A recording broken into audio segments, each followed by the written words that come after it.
All right, thank you very much. We're very excited to have office hours with you today. And again, my name is Woodrow Arrington. I'm a senior product manager on Amazon CloudFront. Been with the team for a number of years.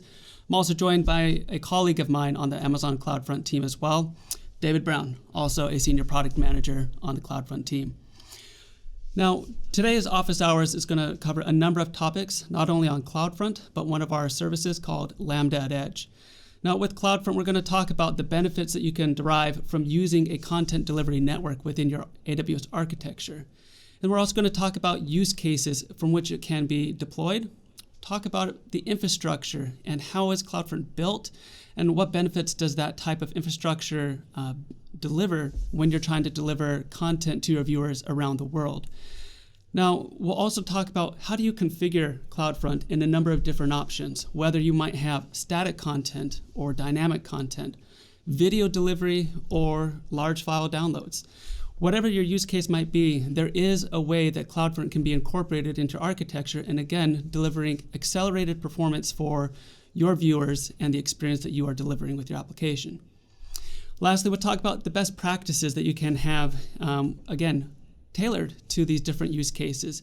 And really when it comes down to the core of it all, we want to make sure that your applications are as secure as possible. So we'll do a little bit more additional deep dive into the security controls that you can configure within CloudFront and really protect not only your content, but also protect your origin infrastructure as well.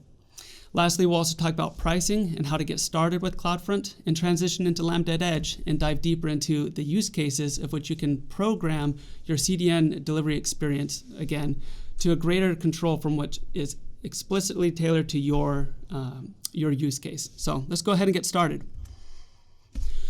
So first and foremost, CloudFront can accelerate and deliver content for a wide range of applications.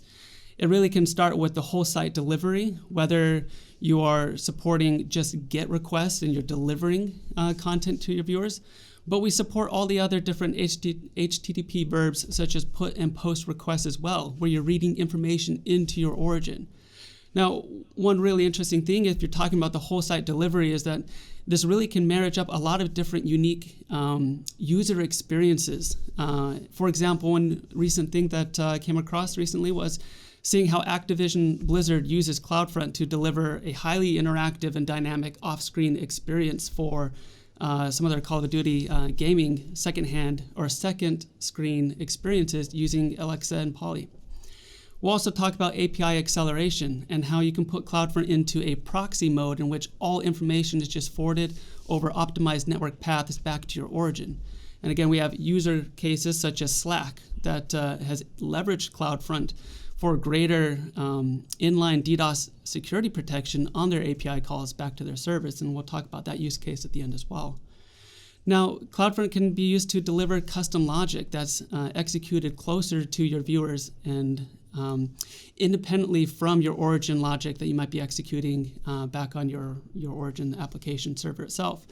So with Lambda Edge, you have a lot of tools available to you to trigger when that logic is executed and also make dynamic calls back to other sources on the internet to, again, customize and personalize that content request. Then static object delivery, one of the core components for why a CDN was first made is to deliver static imagery, CSS files, or any other aspect of your web page where it's highly cacheable content and can be shared amongst multiple users. Now, CloudFront is also great when it comes to serving video content as well, whether it's video on demand or live video streaming.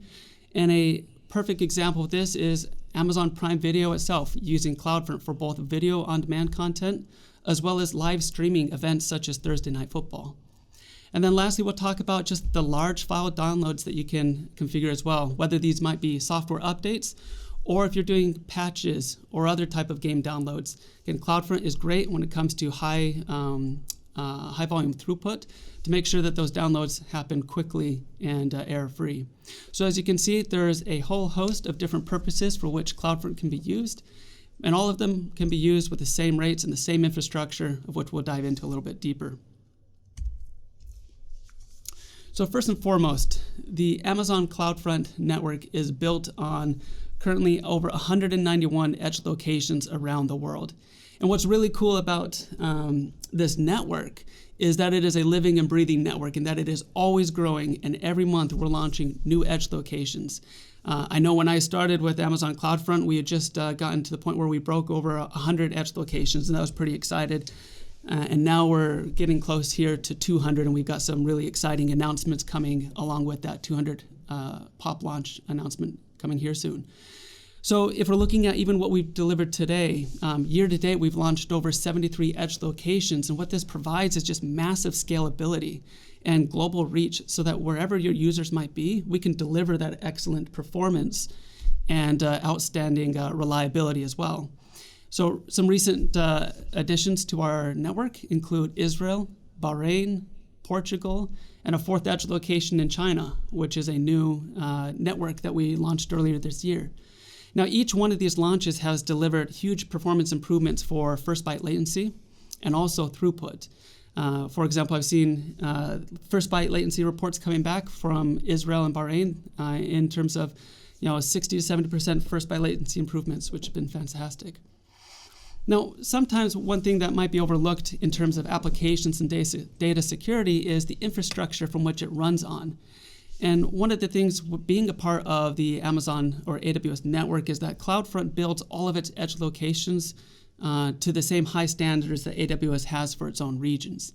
And so with that robust security and that uniformity, we meet or exceed requirements for a wide range of compliance regulations or standards, such as PCI DSS, HIPAA, SOC levels 1, 2, and 3, GDPR regulations, and ISO regulations as well.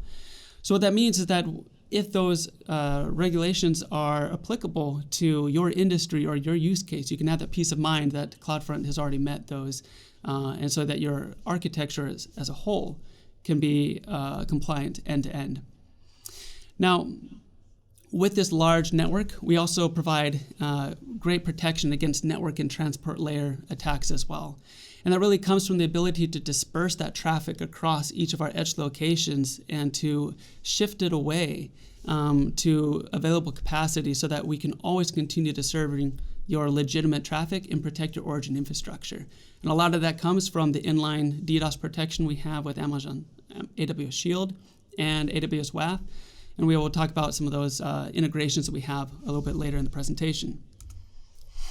So some of the core benefits of a CDN, again, come from that network that's built. And each of those edge locations built come with multiple links for transit and peering connections. And so what that means is that we have mass amounts of connectivity. Now, in addition to that, we also have what's called the AWS Private Backbone Network. And each of our CloudFront locations are connected to that private backbone network, which allows us to have a optimized network path back to your origin wherever it might be. And with most customers, they already use AWS origins, whether that might be EC2 or S3. We have those paths all the way back to the AWS regions, again, for lower latency and higher throughput. Now, CloudFront automatically routes your viewers as they come to your website. CloudFront will redirect them or route them to the location that is best for their experience. And we do that with a number of different diffused web measurements and web agents to continue to measure the internet weather and make sure that, again, they're getting the best experience that you would expect for your own application. And as I mentioned, the DDoS protection is built inline and has scalability to make sure that your applications will always be available. Now, if we look at CloudFront and what it's built on, there's a few foundational building blocks that we're going to review here about what CloudFront is. And first and foremost, we talk about a distribution. And this is really kind of a unique nomenclature to CloudFront itself. The idea is that it's an area or a resource that configures information such as where is your origin and what kind of cache behaviors do you want to apply to your I advanced a slide too early. It will leverage cache behaviors so that, again, you can customize your content delivery to tailor it to whether it's dynamic content and where do you want to send that and how do you want to proxy that back to your origin, or static content. There might be different types of images that rotate a little bit faster than others. And so again, you can use cache behaviors to modify the behavior for how CloudFront will operate. Now let's jump into some of these best practices. So first and foremost, there's a lot of different methodologies for how you can use a content delivery network. So this is just one idea. One idea is that you want to cache as much as possible on your content delivery network. And the idea here is that the more that your CDN can be put to work, the less your origin has to do. And so what you're doing here is you're maximizing your origin offload. And so if we're looking at a typical website, again, there's so many different elements that live on a single web page. And each different piece of content really should be handled differently. So whether it's private long-lived content, such as a viewer name, like in the bottom left, that might only be relevant to a single viewer, but it's not going to change. Other content, such as private dynamic content, like a shopping cart, could represent something that's dynamically changing as you add things or remove things, but again, is unique to that one user. Or if you have shared static content, such as images of one item, but that gets requested by multiple viewers and it may or may not change. And then you might have shared mutable content, like the HTML of a website that might be requested by many viewers and actually might be updated periodically. So ideally, with whatever one of these type of contents that you have available on your web page, again, you want to handle them differently and create different cache policies. Now, the other thing to consider here is it's not just CloudFront that is caching your content. Your browser will be working in tandem with CloudFront as a service. And so really what you need to be mindful of here is how are each one working together and how long is the cache being held for the browser cache or CloudFront, and then how do you want to update that as well. And so let's dive into a little bit deeper here. So I talked about those 4 different types of contents that I mentioned, whether it's private long-lived content or dynamic, or whether it's shared dynamic content or something that's shared and mutable. Again, the idea here is that CloudFront will look at the cache control headers, like cache control or expires that comes from your origin, and it will use those settings that your origin dictates, and that can be at the per file level. Now, if they are not available, CloudFront will go ahead and apply the default TTL, the min or the max that you might have configured within CloudFront. And so when you're looking at your browser as well, if we're looking, for example, at the private long-lived content up there in the top right, here you might want to say you don't want to cache any of this. And so you don't want to cache on CloudFront. One way you can do this is you would set CloudFront into a proxy mode where you'd forward all headers. And then you'd also make sure that you set your TTL for the browsers for a long time as well. Now, private dynamic content might be a slight variation here where you don't want to cache this on CloudFront or the browser as well. And so in both scenarios, you would set a no store directive and just completely bypass and proxy that information back to the origin just to get whatever the latest is at that time. And then shared static content, you can set long TTLs for both browser and for CloudFront. And if you want to version, you can do that through a combination of using e-tags or if modified sense, or change the URL itself as well. And then for shared mutable content, again here, you might want to set a minimum cache TTL on CloudFront and a no cache directive on the browser. And then the browser will always go check CloudFront and make sure that it has the latest version of the content before sending it back to the viewer experience. Again, one thing you can do here is that you may want to update your content. And so really the recommendation might be here is to try and use versioning and cache control policies to the best extent you possible. Now, there are times where you might have to go in and do an invalidation, and you want to go in and just forcibly just remove content and replace it with maybe an update that you would want your viewers to see in place. And without invalidations, they take just a few seconds, and it's invalidated on like 90% or more of the CloudFront network within just a couple of seconds, and those invalidations are ingested almost instantaneously. So you have a lot of options in terms of how do you want to configure CloudFront depending on the type of content you're serving. Now, the other idea here is that you're going to be forwarding a lot of information back to your origin. And by default, CloudFront creates a caching key. That's what we refer to as how do we know what to cache. The cache key itself is really going to be based on a combination of the path. It's going to be a combination of the headers that are encoded, or any of the headers that are in the query string as well. And as you forward those back to your origin, that's going to really help determine what is or is not cached within CloudFront. Now, the first advice that we really give to most people is to forward as little as possible, and really only forward that content or the information that is really meaningful to your origin, or that you need to see that information. Now, when you forward headers or query strings, you want to also make sure that you pay attention to the case and the order of which those appear, because that can also affect the cache key and therefore your cache efficiency. So always make sure that you're keeping track of what it is you're trying to cache and what are you sending to your origin. And now, sometimes you might want to vary these responses, and so you can use the vary header to inform the browser that it might vary. And again, go check the CloudFront cache for those different types of versions that might be stored there. Now, as I mentioned, when you're building that cache key, you want to pay attention to the different variations that might come up here. And so whenever possible, we want to use things that are still standardized or consolidated a little bit more narrow, but still give you the insight you need. So for example, some headers provided by CloudFront include the device type. So instead of sending just the full agent header, you could use the information that's derived in CloudFront and use that to communicate what's happening back to your origin.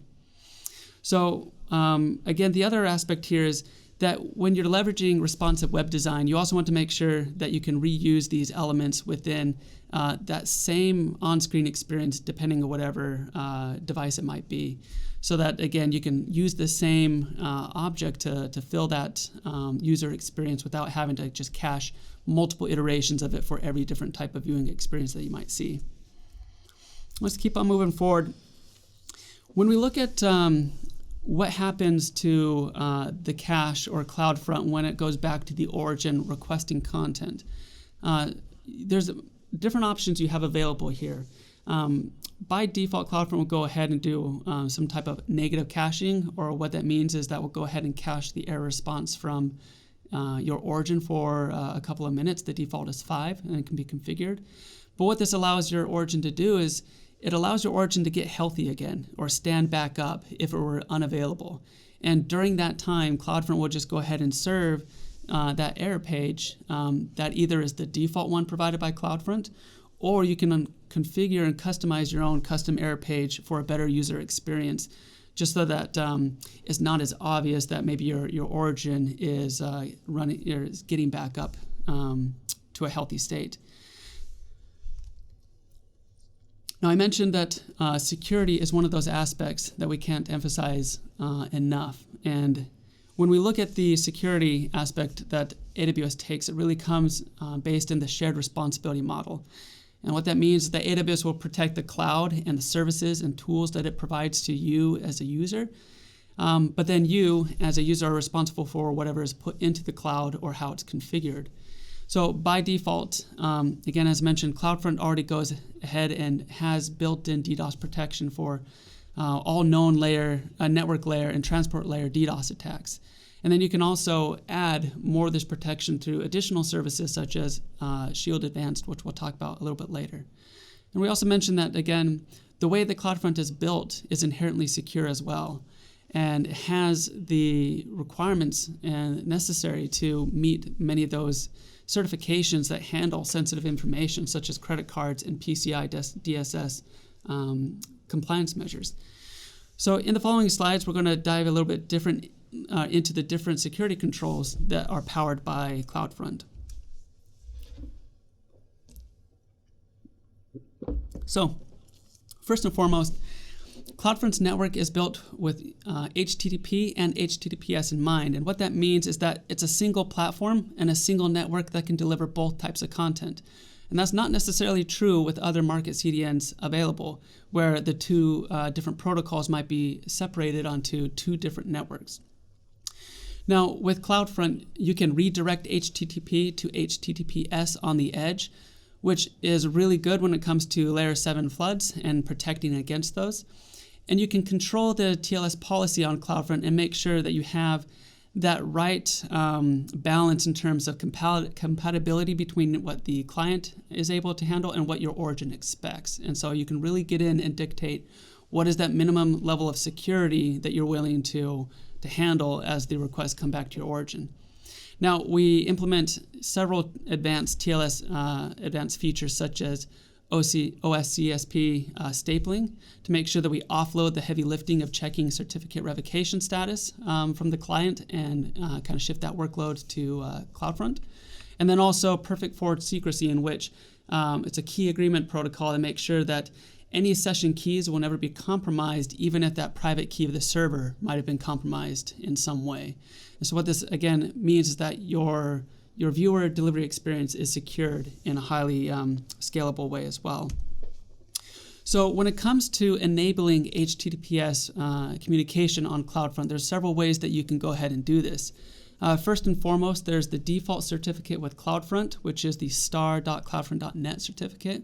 What this does is it goes ahead and provides the HTTPS communication for any default CloudFront distribution.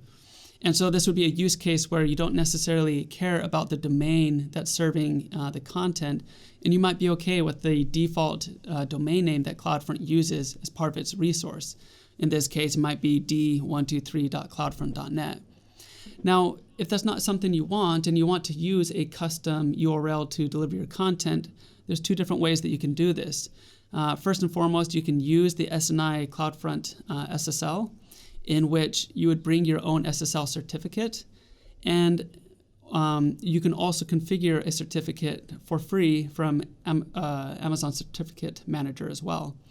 What this allows you to do is to configure a domain such as www.example.com, and then make sure that you can serve that certificate to your clients as long as they're able to read into that SNI header extension. Now, if your client does not support the SNI extension, we also offer dedicated IP custom SSL, in which the IP address would be linked to your SSL certificate while it's in use, and then your clients can rely on that IP address to identify which certificate should be served, though there are some additional costs when using that model. Now, sometimes you want to restrict access to your content itself, and there's different ways that you can do this, whether you're using signed URLs or signed cookies. The idea here is that you'd be using a combination of different keys configured in CloudFront, which your origin application would use to sign a request coming in from a client, and then that client would take that signed URL or that signed cookie and go request the content from CloudFront. Now, CloudFront will then authenticate that signature either using a canned policy that you might have used provided by CloudFront, or you can use your own custom policy as well. And so you can then dictate whether that content should be served, again, whether it matches that signature, or if it's also within a certain time period for which you think that content should be valid. So there's a lot of flexibility that you can bake into that logic and that you have available at your disposal. Another option that you have that's a little bit more straightforward in its deployment is geo-restriction. And this might be an example where you simply have a very regionalized user base where you say, I only have viewers in this one country or in its surrounding proximity. And you might say, I only want to whitelist those countries.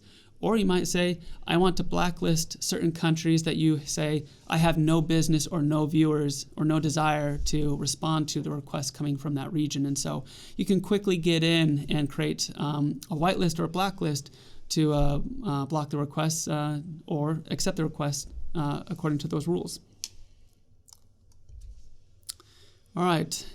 Lastly, another way that you can really protect or use CloudFront to enhance the security of your overall application is to really focus on the protection of the origin itself. Now, we already talked about how CloudFront protects your origin by having that large network to distribute content or distribute requests that are incoming if they happen to be malicious. But what you can also do is you can use custom headers to identify CloudFront to your origin so that your origin is only going to respond to requests coming from CloudFront and block anything else. Another way that this could be implemented is by using security groups to whitelist the CloudFront IP ranges that would be known or expected on your origin application. Or a unique feature between CloudFront and S3 origins is what's called origin access identity, which uses a policy to, again, identify CloudFront as a specific resource of yours and have it known to S3. So again, we'll say, I'm only going to accept content requests coming from CloudFront with this attached policy. It's very simple to enable that, and there are several blogs and CloudFormation templates that can get you started on that as well. Now, just wrapping up before I hand over to Lambda Edge, when I talked about the security capabilities, again, when we're looking about what's built in and already included, it's the AWS Shield, which provides that DDoS protection. But you can also layer on additional optional services such as AWS WAF to do a lot of things like cross-site scripting prevention, and also work on SQL injection prevention as well. And then Shield Advanced is available for customers as well who want additional DDoS protection and 24/7 access to our DDoS response team, and then also want some economic protection in terms of making sure that the costs of scaling, if it does happen, are covered by AWS and not a financial threat vector to your operations as well. So with that, before I hand off, the last thing I'd like to just touch on is when it comes to using CloudFront and the pricing dimensions involved, it really centers on two things. It's going to be the request fees in terms of the number of requests that are being made to CloudFront's infrastructure, and then also for the data transfer coming out of CloudFront to your viewers as well. There are also some charges for data transfer going from CloudFront to the origin, but are provided at significantly reduced rates. But one thing that's really most important to focus on here is that with Amazon CloudFront, when you use it with an AWS origin, the data transfer that is coming out of your AWS origin, such as EC2 or S3, that data transfer is free of charge, and it is not charged. So when you're looking at the overall egress of your application's data, you would only be paying for the data transfer out of CloudFront and not for the data transfer out of the origin as well. Now, just like many other AWS services, CloudFront comes with a free tier available to go ahead and get started.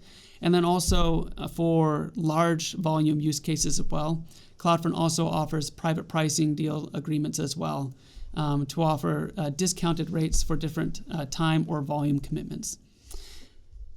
All right. And with that, I'm going to go ahead and turn the time over to David to do a deeper dive into Lambda Edge, at which point we'll then dive into a question and answer period at the end. Thank you. There's a lot of good information.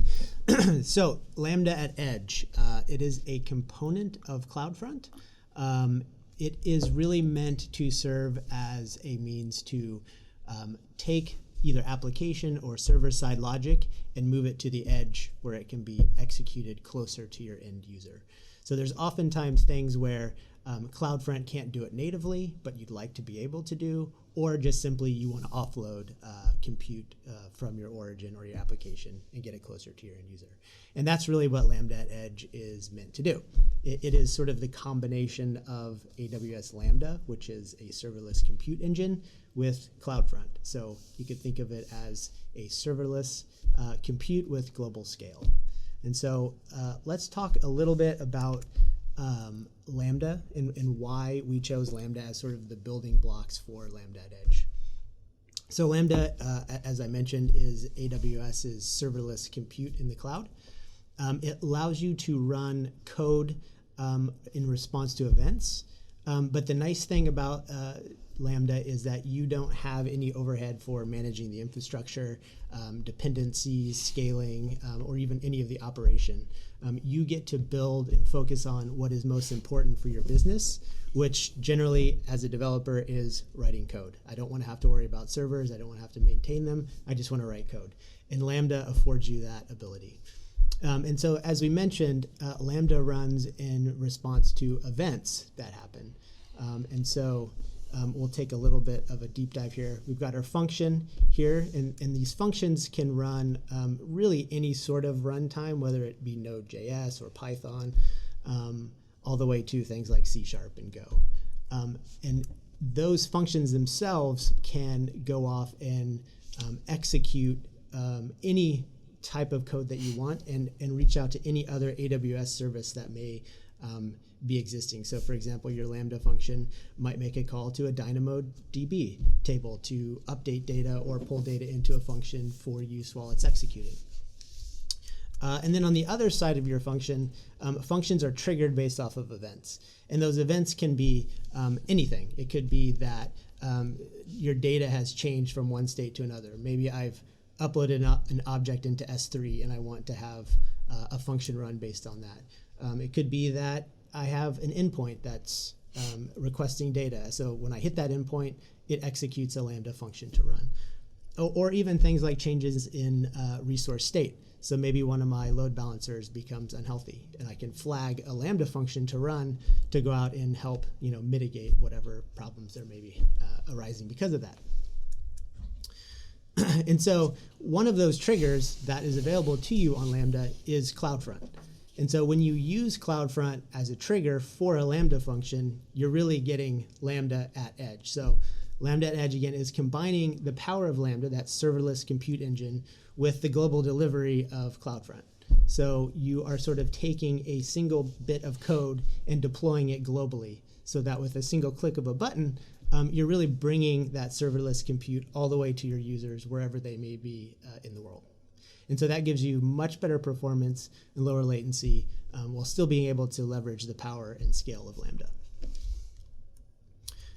And so what is really happening sort of behind the scenes with Lambda Edge is when you deploy a function, it actually takes that code and replicates it to locations and regions all throughout the world. And so you write your code once, and then when you deploy, it gets propagated automatically to all of the edge locations within CloudFront. And so there are a number of different triggers that are available to you as a user of CloudFront as a trigger for your Lambda at Edge functions. The first one we'll talk about is a viewer request. And so that is a viewer has made a request to CloudFront, and you want some action to take place because of that request. And so that may be something like manipulating the cache key, so doing normalization of a user agent, for example, so that when the object goes through the caching engine, you've got less copies of the same object. The next one is origin request. And so that is a request that will only be triggered if there's a cache miss, meaning CloudFront doesn't have the object in cache. And so these are really important ones to run when you want some event to take place before it goes to your origin. So for example, maybe you have a Lambda function that is dynamically selecting an origin based on the type of request that came in. You would do that at an origin request invocation stage. We also have origin response. So once your origin has responded with the content that's been asked for, you can then manipulate that response back. Maybe you're adding in cache control headers before it hits the cache on the CloudFront side. So you can cache it for longer or shorter than what the origin is telling you to do. And then the last one is a viewer response event. So these are going to be at the very last point before before CloudFront sends the response back to the client. You have the ability to manipulate that. So this would be a good stage where maybe you'd want to add like the HSTS security headers, so that the next time somebody comes to your page, you're forcing them to connect over HTTPS to prevent unencrypted execution of your site. So those are the 4 triggers that you have at your disposal. You set these triggers up inside of your CloudFront distribution, inside the cache behaviors. So you write your function, and then you associate it with one of these 4 triggers from within your CloudFront distribution. So some of the use cases for Lambda Edge, and there's almost an infinite number of them, but they sort of fall into one of 3 categories. The first one is sort of simple HTTP manipulation. And these would be things like normalizing user agent headers to increase cache hit ratio, adding security headers, cache control headers. You can even do simple things like A/B testing with easy manipulation. The next one is dynamic content generation. And so this could be things like rewriting URLs or even redirecting to different URLs. A lot of customers use Lambda Edge just for those 2 functions alone. You can also do some more complicated things like dynamically rendering pages. So you may have static content served from an S3 bucket and some dynamic content that's being pulled from a DynamoDB table. And you could use Lambda Edge to sort of combine those 2 together and render a page dynamically before sending it out to the client. And then the last one is origin independence. And that's really just being able to have URLs that are easy for the user to understand and to manipulate. Whereas on the back end, you might be doing some complex logic. You might have a different hierarchy structure on your origin, or maybe you've got an older API that you want to wrap inside of a newer format where it's easier for users to consume that endpoint. You can use Lambda Edge to do those types of things as well. So I'll quickly go through a couple of best practices with Lambda Edge. The first one, which might sound a little bit odd, is do you even need to use Lambda Edge in the first place? Lambda can solve all sorts of problems for you, but it's not always the right choice simply because there are more native features or offerings available to you that you could leverage.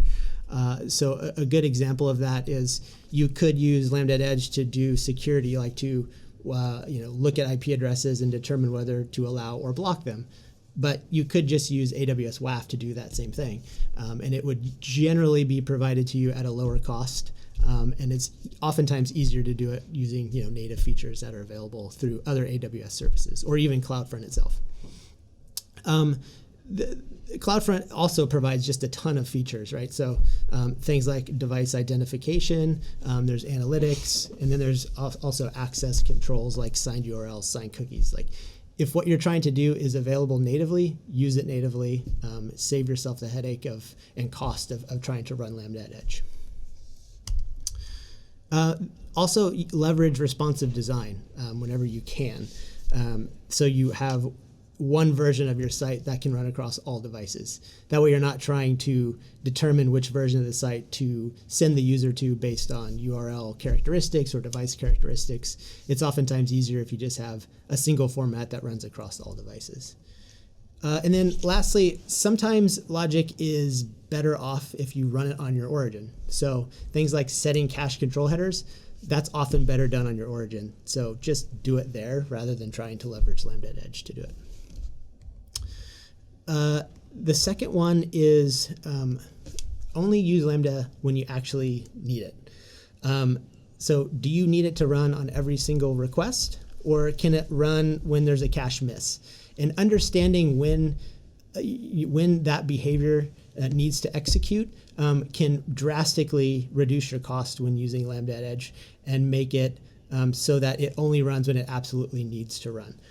And then the other main point is use CloudFront behaviors judiciously so that you're being as granular as you can to allow users to execute functions only when they absolutely need to. So be as granular and specific as you can. Don't be afraid to have lots of them. And then obviously if you're not going to be using a Lambda at Edge function, just remove it. Like don't even have it there, then it won't execute. The third one I'll mention is to choose the optimal memory configuration. So within Lambda, you have the ability to set how much memory the function is actually going to use, and subsequently that also increases the CPU available to use within that function.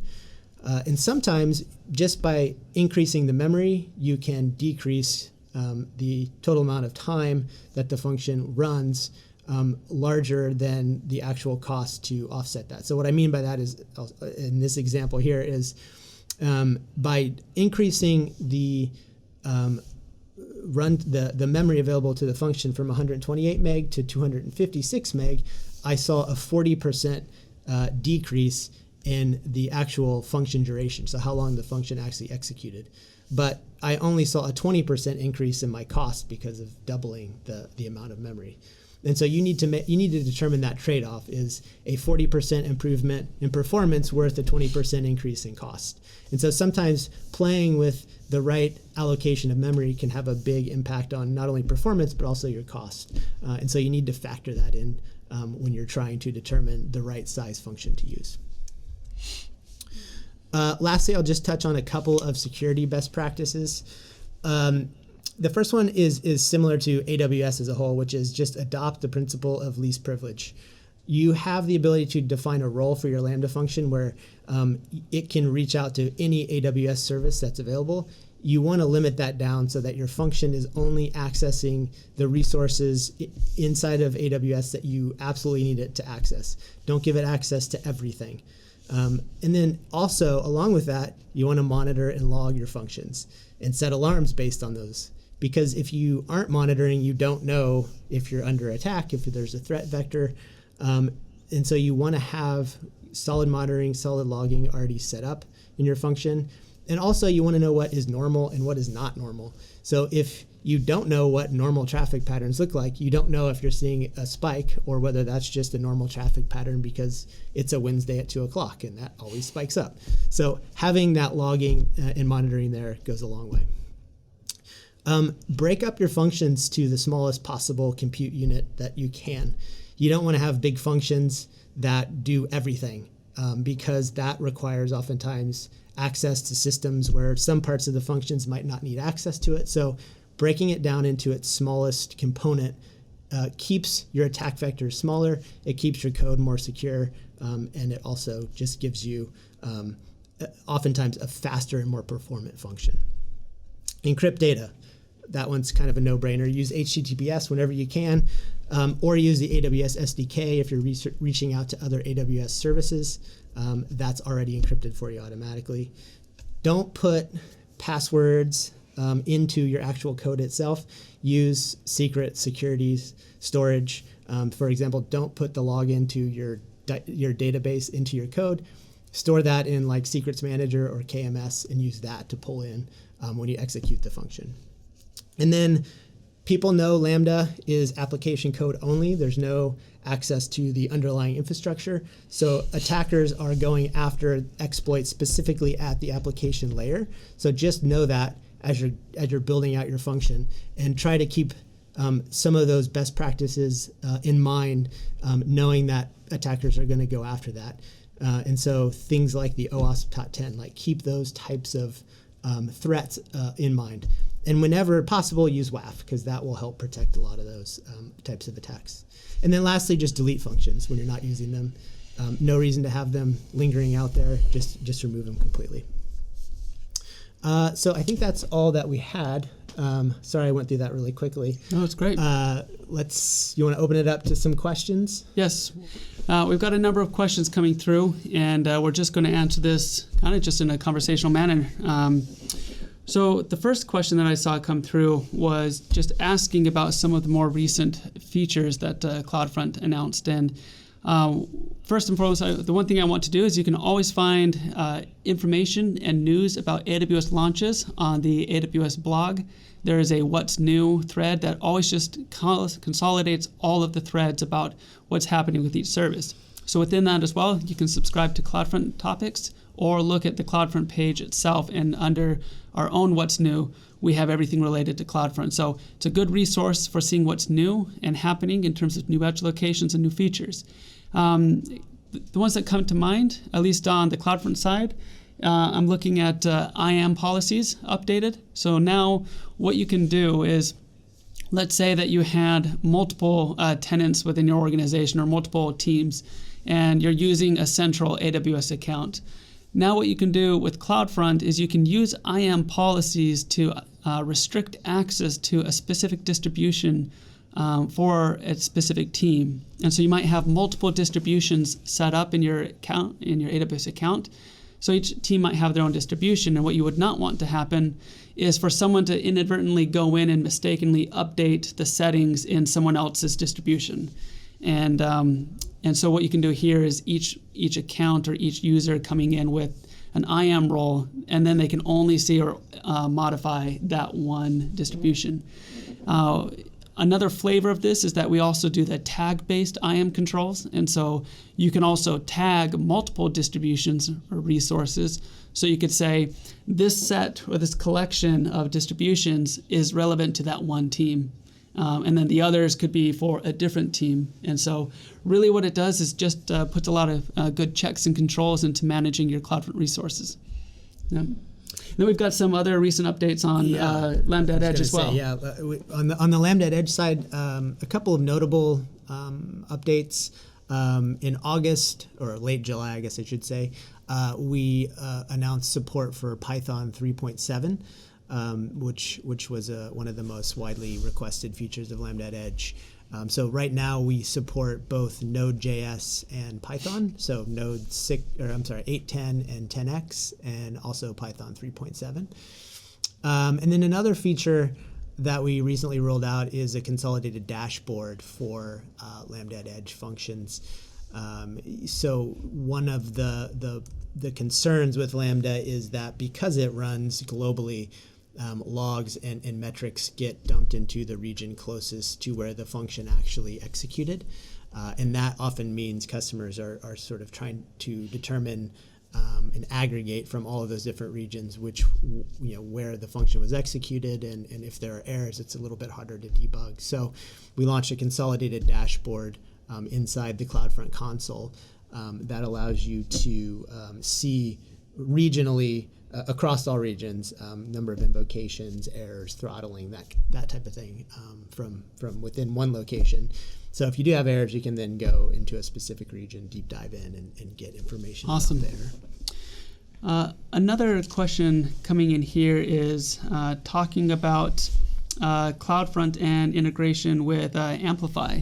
And I guess really what we can do is with this question, we can talk about all of the other better together stories or integrations where you talk about how is CloudFront integrated with other AWS services. So do you want to talk about Amplify and Sure. And then I can take some of the other ones. We just kind of list them off as we go. Sure. Yeah. So you can use CloudFront with Amplify, and in fact, if you're using the Amplify console to deploy your single page app, that is just inherently using CloudFront as part of its deployment. So as you deploy from Amplify, you're already taking advantage of CloudFront.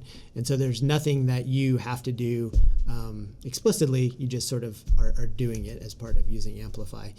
You can deploy outside of the console and do it manually if you want, but you would essentially be setting up the same way that you would have it done natively to Amplify.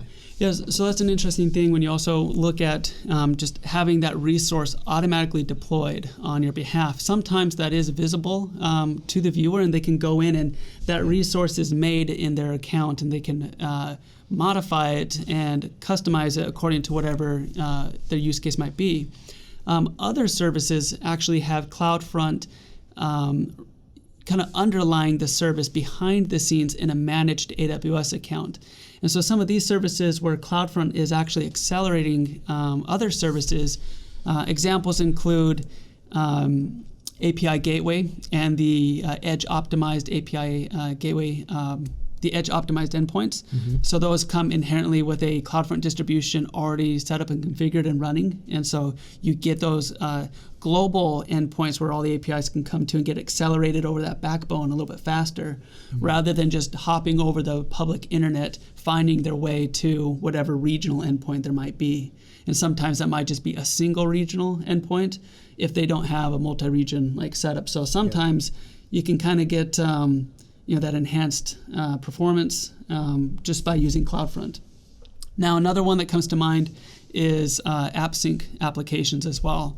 And I know with that, whether you're using the WebSockets or just standard HTTP protocols, again, CloudFront is behind many elements of this service to, again, accelerate those applications where you have a quick and easy way to launch an application and then automatically have CloudFront a part of that story. Yeah. And then, there's, again, the other integrations where maybe CloudFront isn't an underlying resource, but you still have integrations that make it easier or faster. So things that I'm thinking of would be like the Amazon Certificate Manager, where media package or media package with Elemental media services as well. So when you get CloudFront, you're actually getting a lot with other AWS services. And I think the one thing that I would say is probably the biggest thing out there is also you get that free data transfer out of your origins. So, and that's any AWS origin. It's not just EC2 or S3, but any AWS origin, free data transfer going to CloudFront. You'd only pay for the data transfer out. Yeah, and then sort of to follow on that, a lot of these services, if you do have the option to set them up, you can do so simply by just clicking them within the AWS console. So as you go to set up the origin, if you're using something like S3 or even media package, those are available to you directly to just click on, and it sets it up for you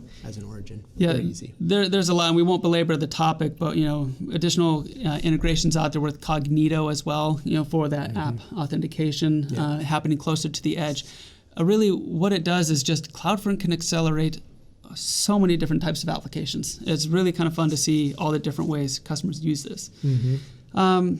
Let's take a look at some other questions coming through here. All right. One of the questions was just asking about getting started in general.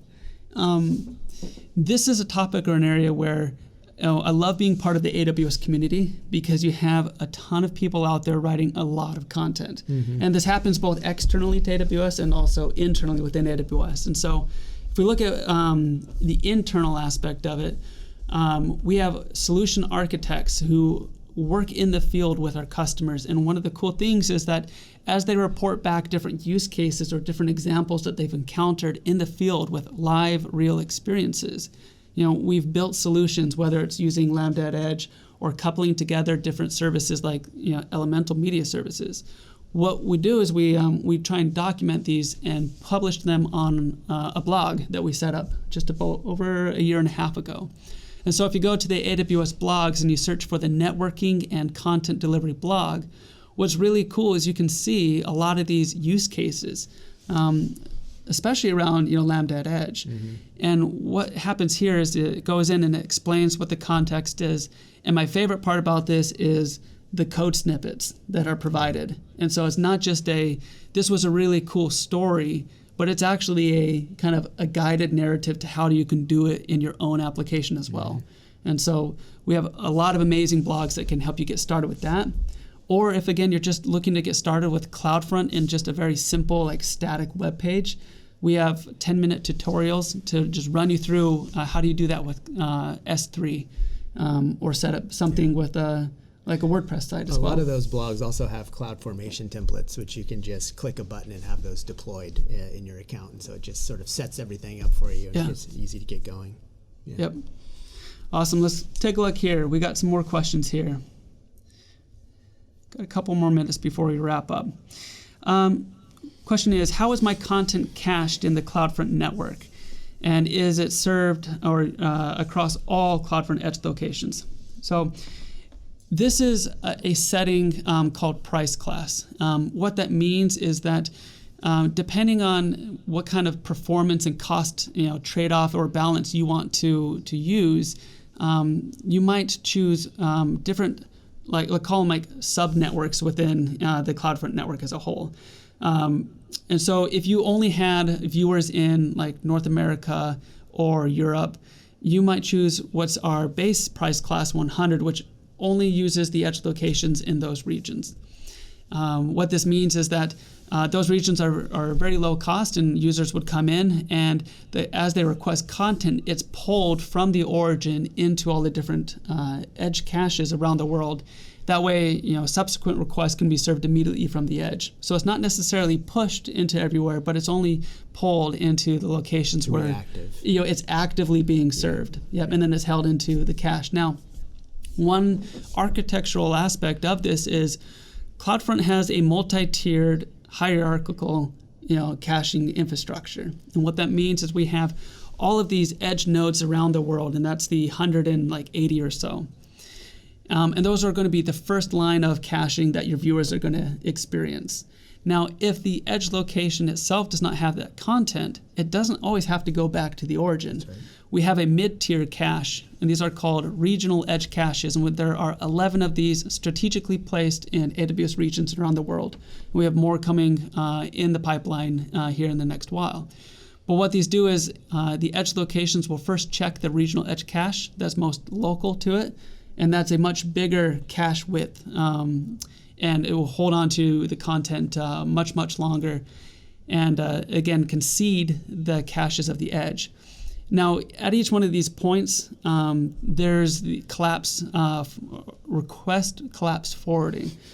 And so, it's like content requests that are for kind of the same content. They're not individually going to the origin. They're being consolidated into a more efficient single request going back to your origin. Yeah, that's right. And so in terms of origins, when you were going through your best practices, you mentioned a lot of customers have origins inside of AWS. Is that an actual requirement to have? No. Yeah. So this is a great point that we should have covered as more just foundational basics. But any origin that is accessible over the public internet over HTTP, it can be used by CloudFront. Now, what we also added just about a year ago now is WebSocket support as well. So we do support the WebSocket protocol to have those real-time experiences, and it's been really cool to see how CloudFront is now accelerating like leaderboards or chat applications or online collaborations. And so it really kind of takes that HTTP model and twists it into something that holds on to those TCP connections for an extended period of time, but yet still can accelerate those frames as they go in between the client and the server over this optimized network path. So people are seeing snappier, faster, more agile applications and viewers as well. Yeah, definitely. Awesome. Got time for one more. One question. Let's see if there's something Lambda Edge related.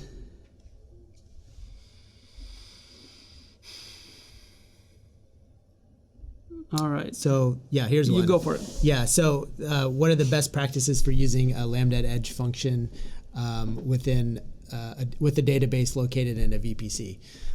So the short answer to that is Lambda at Edge cannot access resources inside a private subnet inside your VPC. So if your database is located in a private subnet, Lambda at Edge would not be able to go and retrieve that information. You'd either have to move the database into a public subnet, which you probably don't want to do, or have some sort of load balancer or some sort of proxy in a public subnet that could then talk to your private subnet, which Lambda at Edge could then reach out to. All right. We again wanted to just say thank you for joining us for the office hours today, and look forward to meeting people if they happen to come to reInvent and attend our sessions there as well. Yeah. So thank you for joining us today. Yeah, thank you.